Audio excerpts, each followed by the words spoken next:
Et bienvenue dans Top Sortie pour ne rien manquer de l'actualité culturelle de la Côte d'Azur. Ce soir, nous avons l'immense plaisir d'avoir avec nous Gérard Rolls. Bonsoir. Non, immense, c'est gentil. Bonsoir. Et Bonsoir. vous serez tout à l'heure sur la scène de la salle Juliette Gréco du côté de Carrosse pour jouer votre spectacle Vive le sport et ses petits secrets. Vous allez nous en parler tout à l'heure. C'est très inspiré par votre longue carrière de journaliste sportif. Et Morgane Lasdy-Pesson. Bonsoir Morgane. Bonsoir Céline. Du magazine Le Mensuel. Que tu as l'immense plaisir de que j'ai aussi l'immense plaisir d'accueillir comme chaque vendredi.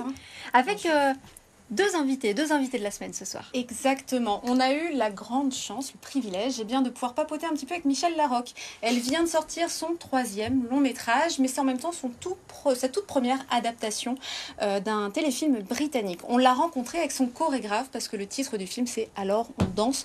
Donc il y a un petit peu tout dans le titre. Alors le chorégraphe qui est également comédien, pour le coup elle lui a créé un petit rôle dans son film, s'appelle Sofiane Chalal et il est quand même vice-président, n'importe quoi, vice-champion du monde. J'ai du mal avec le sport, on va en parler tout à l'heure.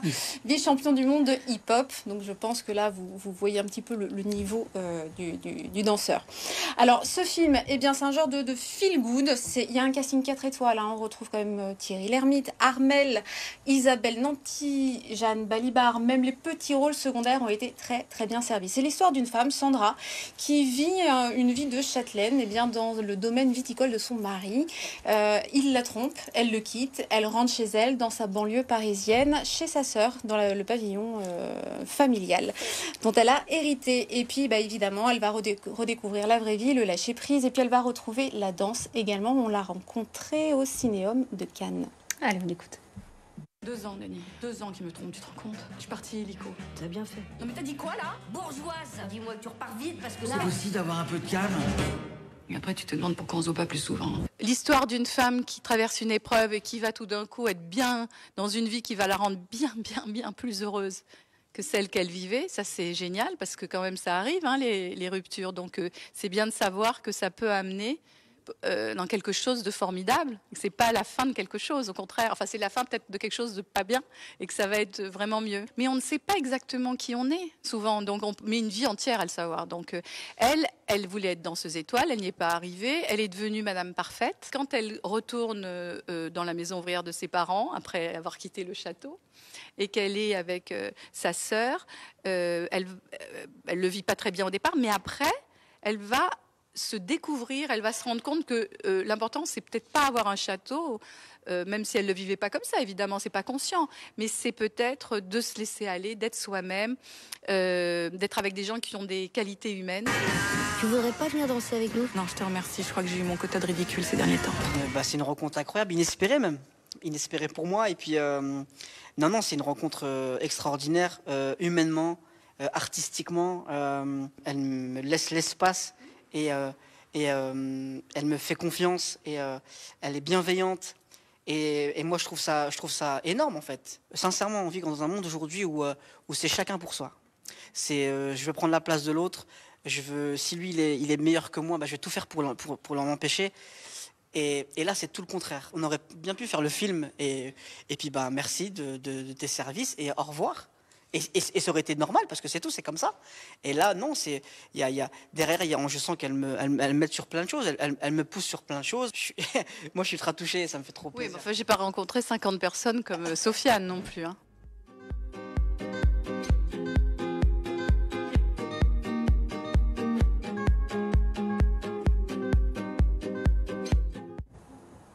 Et ce soir, on monte sur scène avec vous, Gérard Rolls.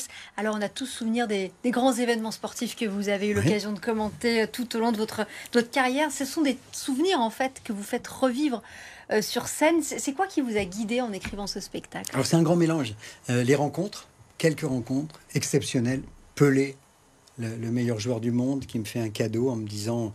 Je le raconte en détail dans le spectacle, qui me dit « Viens avec moi faire le dernier tour d'honneur de mon dernier match sur le terrain ». Quand on a une idole, quand on a un dieu comme ça, comme Pelé, je sais pas, on pourrait imaginer Baryshnikov sur scène qui vous dit viens danser avec moi, ou Johnny qui vous dit viens chanter avec moi, enfin bon, ou Stromae. Ça a été un peu ça avec Pelé par exemple. Et donc dans le spectacle, oui, j'ai eu 2 ou 3 comme ça rencontres avec Federer, avec Nadal, avec des rencontres. Et puis ce que j'aime avant toute chose, moi d'abord, c'est raconter des choses. C'est commencer par il était une fois, et en plus les petits secrets. C'est pour ça que je tiens que dans le titre, on s'en souvienne, parce qu'à chaque fois, quand il y a une clé... La petite histoire dans la grande. La petite histoire dans la grande, voilà, le petit truc qui dit « Ah mais oui, ah mais alors d'accord, ça s'est passé comme ça ». J'explique par exemple, dans le spectacle, il y a encore des places, hein, vous pouvez venir hein, dès ce soir à Carrosse. Il en reste encore, c'est à 20h. À Carrosse, Juliette Gréco... j'explique par exemple comment les lutteurs trichaient pendant les Jeux Olympiques de l'Antiquité. Il y a un petit truc utilisé par les lutteurs. Et avec un produit qui est encore utilisé aujourd'hui, ici, à Nice, qui est l'huile d'olive. Voilà, mais bon, je vous raconte pas tout, hein, parce que justement, c'est que les secrets. Mais moi, j'adore ça, quoi. J'adore quand on s'intéresse comme ça, oui, à la petite histoire. Est-ce que c'est pas ça, justement, le point commun, le grand point commun entre vos deux passions, vos trois passions, le journalisme, le sport et justement la comédie? Est-ce que c'est pas le fait de pouvoir partager avec le plus grand nombre des histoires? Céline ne me dira pas le contraire. Il y a le fait d'avoir l'information, de connaître une certaine vérité, mais il y a surtout ce plaisir, cette joie immense de pouvoir la transmettre aux autres. Morgane, vous avez trouvé le mot, partager. Et je le dis d'ailleurs souvent à la fin du spectacle en remerciant les gens qui sont venus. C'est un truc que j'ai au fond de moi depuis toujours. Et c'est un énorme défaut. Je veux que les gens aiment ce que j'aime. Et donc j'ai envie de les convaincre avec passion, avec mon énergie. Oui, partager. Lorsque j'étais journaliste et puis que je découvrais une personnalité, un des grands sportifs, un des grands champions. J'avais envie que tout le monde l'aime et tout le monde connaisse ses trucs. Donc oui, à l'antenne, j'essayais de faire ça. Et pour moi, le métier de journaliste, c'était ça. C'était vivre sur le terrain et puis partager avec les autres. Et la comédie, c'est ça. Et mettre aussi à l'honneur tous ces grands sportifs que vous avez croisés. Il y a ça aussi quand même. Oui. Il y a une forme d'hommage, non? Beaucoup plus que la polémique. Moi, la polémique ne m'a jamais intéressé. J'ai fait mon travail de journaliste. On a parlé du dopage, exactement, et souvent même plus que les autres. Les conflits, c'est parce que dans le monde du sport, il y a aussi les défauts, exactement comme dans la société. Mais en même temps, la plupart du temps, oui, pour moi, c'était mettre en valeur. C'était révéler des choses, mais dans le bon sens, en disant, regardez comme c'est beau, regardez comme c'est bon pour le corps, c'est bon pour l'esprit, de vivre, et puis surtout les émotions, quoi. Les émotions, le sport, comme le théâtre, ce sont avant tout les émotions. Et puis il y a ce goût de l'effort, ce goût du travail aussi. C'est quelque chose qu'on retrouve sur scène. Du coup, j'imagine que le sport vous a aussi peut-être conditionné à pouvoir oser, pour la première fois de votre vie, aller seul sur scène. Alors le goût de l'effort, là encore, vous avez raison. On me le dit tout le temps. J'ai souvent dit que mes parents, qui étaient maroquiniers, artisans maroquiniers, très pauvres, travaillaient tous les deux, mon père et ma mère, l'un en face de l'autre, comme on est aujourd'hui, là, dans un petit atelier dans le Marais à Paris. Non, ils m'ont rien légué, sauf une chose essentielle dans la vie, qui est le goût de l'effort.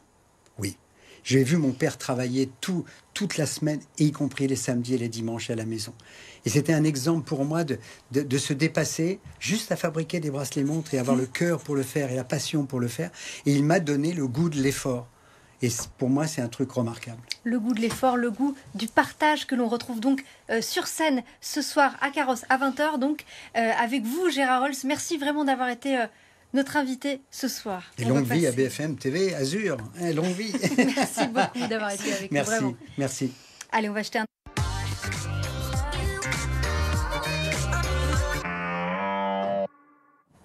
Alors, après avoir brûlé des calories au sport, eh bien, je vous propose d'en récupérer au Jardin des Épicuriens. Ce sera tout ce week-end à Fayence, au Grand Jardin.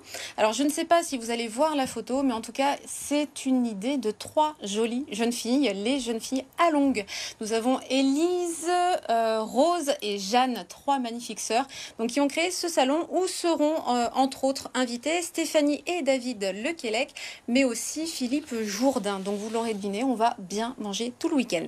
Ensuite, toujours ce week-end à Draguignan, donc un tout petit peu plus loin dans le Var, eh bien, la première édition du Festival du cinéma asiatique au CGR Chabran-Draguignan. Et alors cette fois-ci, eh bien, 6 films avec 2 réalisateurs japonais.